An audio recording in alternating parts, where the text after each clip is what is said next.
In this video tutorial, I'm going to share to you on how you can fix the Windows Update error code 800700002 on your Windows 11. So let's get started. Click on the Start button, go to Settings. From the list of options on the left pane, you have to click on System. Scroll down and click on Troubleshoot. Click Other Troubleshooters.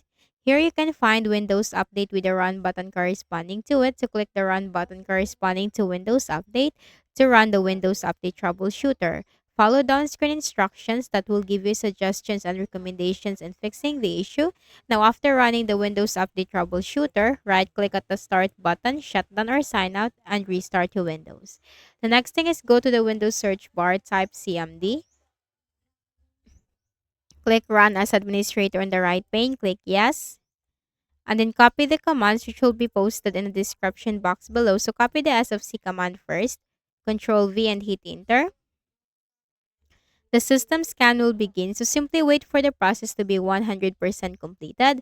Once it is 100% completed, copy the second command, which is the DISM command. And after the DISM command has also been successful, then close the command prompt, right-click at the Start button, shut down or sign out, and restart. So I hope this video helped you. Kindly please do not forget to hit the like button and subscribe to this YouTube channel. Thank you for watching the video.